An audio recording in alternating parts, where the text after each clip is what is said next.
Somewhere, around a fire that's been dead for 40,000 years, two people sat close enough that their shoulders touched. No one taught them to do that. There was no book, no advice column, no older cousin explaining the rules.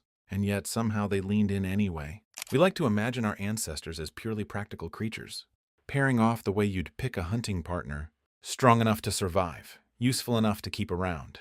Nothing more sentimental than that. Read that again. Nothing more sentimental than that.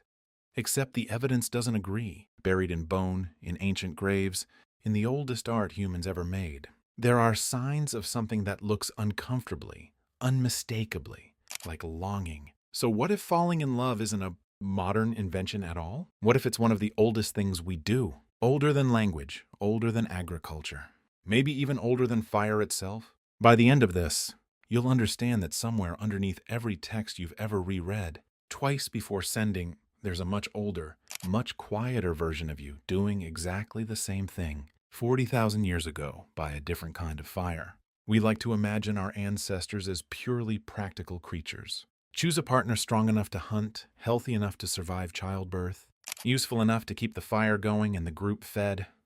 Nothing sentimental. Nothing that resembles the aching, obsessive, can't eat, can't sleep feeling we call falling in love. That's supposed to be a luxury, something that showed up much later, once survival stopped being a daily emergency. It's a tidy theory. It's also almost certainly wrong. Here's the actual puzzle. If early human pair bonding really was just cold, practical calculation, you'd expect the archaeological record to look a certain way. Remains buried efficiently without much ceremony. No particular attention paid to who was buried next to whom. Certainly no evidence of grief, of longing, of anything that looks like a person mourning one specific, irreplaceable individual rather than simply losing a useful group member. That is not what we find. Instead, archaeologists keep uncovering graves that look less like efficient burials and more like final, deliberate gestures. Two skeletons facing each other, arms wrapped around one another, preserved that way for thousands of years, buried together on purpose, in a position that took effort and intention to arrange, not thrown into a shared pit out of convenience. Positioned, chosen, which raises the question this entire video is built around. If falling in love really is a modern invention, dreamed up somewhere between Shakespeare and the invention of the greeting card, why does it keep showing up unmistakably?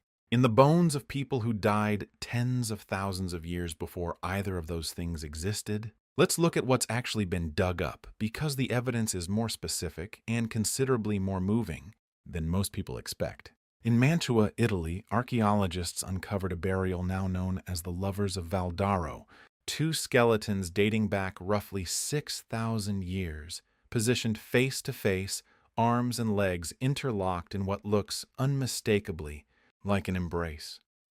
They were buried that way deliberately, at the same time, in the same grave, in a pose that had to be arranged and held before decomposition set in. Whoever buried them made a specific choice about how these two people should spend eternity, together, touching, facing each other. At Hasanlu, in what is now northwestern Iran, archaeologists working through the ruins of a citadel, destroyed roughly 3,000 years ago, found two skeletons in a small room, one figure with an arm wrapped around the other, faces close in a posture that looks, even now. But what stops people in their tracks isn't how they died. Unmistakably tender. They likely died together in the chaos of the citadel's destruction. It's what they chose to do with their final seconds. Not scatter, not flee separately, reach for each other. These aren't isolated cases either. Similar embracing burials have turned up across multiple continents and multiple eras, from Neolithic Europe to Bronze Age Asia, each one telling some version of the same story. Two specific individuals, chosen over anyone else available, positioned in death exactly the way you'd expect two people who loved each other to want to be remembered. And it isn't only about burial position. In several ancient graves, researchers have found clear evidence of long-term caregiving. Healed fractures that would have required weeks of another person feeding and protecting someone who could contribute nothing to the group during that time. From a purely transactional standpoint, that makes no sense. An injured, unproductive person should have been at best a burden, and at worst, abandoned. Instead, someone stayed. Someone fed them, protected them, kept them alive through a period when they offered nothing back. That isn't the behavior of a species running on cold utility. That's the behavior of a species capable of choosing one specific person and refusing to let them go. Even when logic said otherwise, even outside formal burials, the pattern holds. At several Neolithic sites across Europe, archaeologists have found grave goods, jewelry, tools, personal ornaments, clearly matched or paired between two adjacent burials, suggesting items exchanged or shared between two specific people during their lives, then deliberately kept together in death. It's a small detail, easy to walk past in a museum display case, but small, deliberate choices, repeated across thousands of years and thousands of miles, start to look a lot less like coincidence and a lot more like pattern. For a long stretch of the 20th century, plenty of researchers assumed romantic love, the specific, obsessive, single-target kind, was a relatively recent cultural invention, something that emerged alongside poetry, courtly tradition, maybe even alongside capitalism and the idea of individual choice. Ancient people, the theory went, simply didn't have the luxury of falling in love. They had marriages arranged for survival and alliance, and whatever emotional attachment came afterward, if any, was incidental. Read that again, though, and notice how confidently it explains something it never actually tested. Because when neuroscience actually went looking, it found something the old theory didn't predict at all. The anthropologist Helen Fisher spent years scanning the brains of people who had recently fallen in love, and what she found was a strikingly consistent, strikingly ancient neural signature. Romantic attraction activates the brain's dopamine reward system, the same primal circuitry involved in craving, focus, and obsession, not some sophisticated, culturally taught overlay bolted on top of more basic instincts. It's old machinery, reptilian adjacent, evolutionarily deep, present in some form across an enormous range of mammals, not just humans. Fisher's research actually breaks the experience down further, into 3 distinct, overlapping systems, each with its own evolutionary job. Lust, driven largely by testosterone and estrogen, motivates the search for a partner in general. Attraction, the dizzy, obsessive, can't stop thinking about them phase, narrows that search onto one specific individual, flooding the brain with dopamine and norepinephrine, the same chemical signature associated with addiction and intense focus. And attachment, driven substantially by oxytocin and vasopressin, is what eventually settles that intensity into something calmer, steadier, built for the long, unglamorous work of actually raising a child together. 3 separate systems, each individually ancient, each shaped by a different evolutionary pressure, somehow firing together to produce the single, overwhelming experience we casually call falling in love. That restless, can't stop thinking about them feeling, the racing heart, the loss of appetite, the way one specific person's face becomes disproportionately important to your entire nervous system. None of that is a cultural performance, it's hardware. And hardware doesn't get built in a few thousand years of poetry and greeting cards. Hardware like that takes hundreds of thousands, sometimes millions, of years of evolutionary pressure to construct. Which means the honest answer to, did ancient humans really fall in love, isn't a cautious maybe. T's closer to, they couldn't have avoided it if they tried. The exact chemical cascade that makes you reread a text message 4 times before sending it, that makes you replay a 5-second conversation for an entire afternoon, was already fully installed in the human brain tens of thousands of years before anyone thought to write a love poem about it. So, if you've ever felt embarrassed by how intensely you wanted one specific person, how illogical and consuming it felt compared to your usual practical self, you weren't malfunctioning, and you weren't being uniquely dramatic. You were running software considerably older than civilization itself. There's a deeper question underneath all of this, though, and it's worth pausing on. Why would evolution bother building something as elaborate, as costly, as romantic love in the first place? Most of the animal kingdom manages reproduction without anything resembling it. So what made humans different? The leading explanation comes down to one uncomfortable biological fact: human babies are catastrophically helpless. Compared to almost every other mammal on Earth, a human infant is born early, underdeveloped, unable to walk, unable to feed itself, unable to do much of anything except cry and need things for years. A newborn gazelle can stand within minutes. A human infant can't reliably hold up its own head for months. That helplessness comes from a genuine evolutionary trade-off. Human brains are large, and human hips, shaped for walking upright, are narrow. The compromise our species landed on was to give birth earlier, before the brain finishes developing outside the womb, which means human infants require an enormous, sustained investment of time and protection just to survive their first few years. One caregiver, working alone, would have struggled enormously to keep a helpless infant fed, warm. Two committed caregivers bonded tightly enough to stay together through the exhausting, unglamorous years of infancy, and safe while also gathering food, defending against predators, and staying alive, dramatically improved a child's odds of survival. This is often called the pair bonding hypothesis, and it reframes romantic love as something considerably less frivolous than a modern luxury. It suggests that the intense, obsessive, almost irrational pull toward one specific partner may have evolved as a biological glue, something strong enough to keep two exhausted, resource-strained adults committed to each other through years of a demanding, high-stakes project neither of them could have completed alone. Under this theory, falling in love wasn't a poetic afterthought layered onto human reproduction. It was likely one of the load-bearing walls of it. The feeling had to be powerful enough to override the very real temptation to walk away when things got difficult, because, for most of human history, walking away could mean a child simply didn't survive. Let's go even further, because once you start looking for evidence of ancient romantic attachment, it shows up in places most people never think to check. Cave art across Europe, dated tens of thousands of years old, occasionally includes paired human figures, positioned close together, sometimes touching, in compositions that seem deliberately different from the solitary hunting scenes that dominate most of the art from the same era. Archaeologists can't know exactly what story each image was telling, but the deliberate choice to depict two specific figures, close together, rather than a single hunter or a herd of animals, suggests that pairing, connection, closeness between two individuals was considered worth preserving on a cave wall for tens of thousands of years. Written language, once it finally arrived, immediately confirms what the art had been quietly suggesting all along. Some of the oldest surviving texts in human history are, unmistakably, love poetry. A Sumerian poem over 4,000 years old describes a bride's anticipation for her groom in language that reads as startlingly intimate, startlingly specific, clearly about one particular person rather than a general appreciation for marriage as an institution.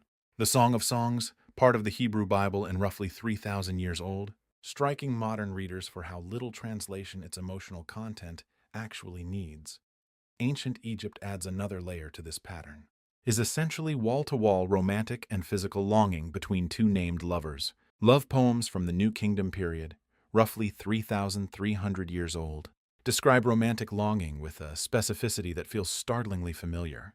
One poem compares the beloved to the only flower worth noticing in an entire garden.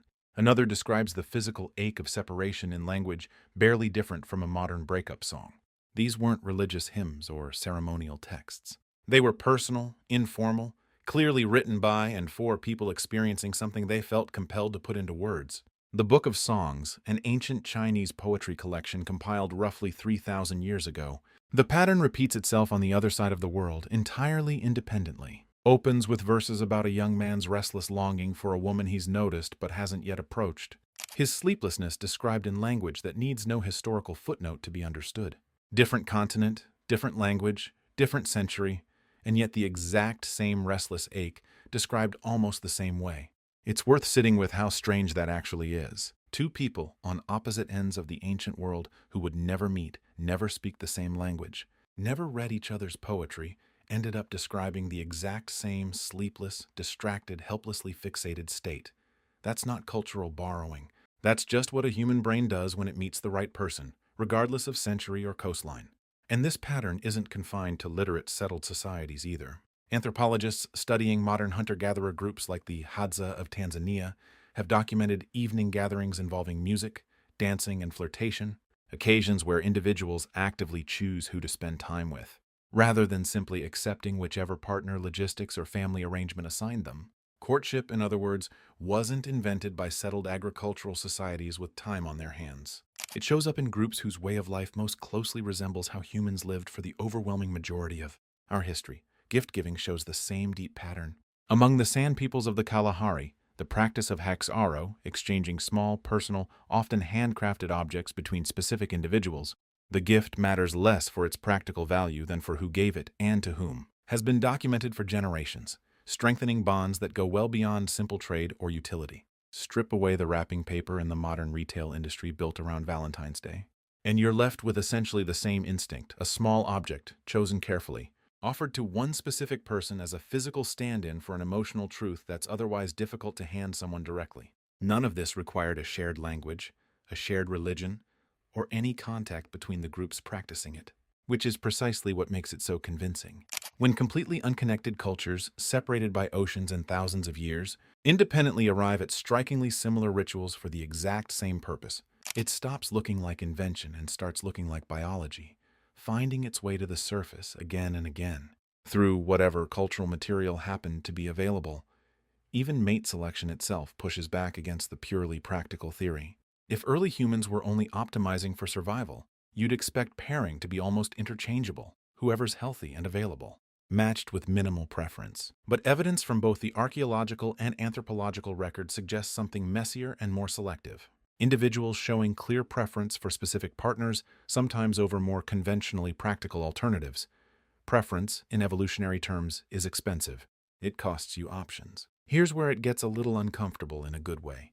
Something that costly doesn't survive hundreds of thousands of years of natural selection unless it's doing real work. Strip away the dating apps, the algorithms, the perfectly curated profile photos, and the actual mechanism underneath hasn't moved an inch. You still feel your pulse change slightly when a specific name appears on your screen. You still reread a message before sending it, adjusting one word for tone. The exact same impulse that made an ancient poet choose one metaphor over another to describe their beloved. You still find yourself unable to fully explain in rational terms why this particular person and not the dozen other perfectly reasonable options available to you. Even the awkward, universally dreaded parts of modern dating have ancient fingerprints on them. The anxiety of waiting for a reply, the second guessing over whether a joke landed correctly, the slightly performative effort that goes into looking your best before meeting someone you're interested in. None of it is new. It's the same underlying uncertainty that has always accompanied courtship, simply wearing a different outfit. Anthropologists studying flirtation across cultures consistently find the same basic building blocks: prolonged eye contact, mirrored body language, playful teasing, small, deliberate acts of attention, showing up in societies with no historical contact with one another. That's not a coincidence produced by shared movies or shared culture. That's a shared species running the same courtship script independently over and over, everywhere humans exist. Modern courtship looks radically different on the surface: coffee dates instead of shared campfires, text threads instead of evening gatherings with music and dancing. But underneath all of that surface difference, the actual neurochemical event, dopamine flooding a very old reward circuit, obsessive focus narrowing onto one specific individual, is running the exact same program that once made someone choose to be buried arm in arm with a particular person in a particular position, on purpose. We didn't invent falling in love. We just built considerably more elaborate stages for the same very old performance to happen on. So let's bring this together. We tend to imagine ancient humans as purely practical, choosing partners the way you'd choose a hunting tool: useful, functional, replaceable. It's a comfortable story. It's also almost certainly wrong. What the evidence actually shows is older, stranger, and considerably more tender than that. Skeletons arranged deliberately in an embrace that took effort to create. Poetry, written the moment writing itself became possible.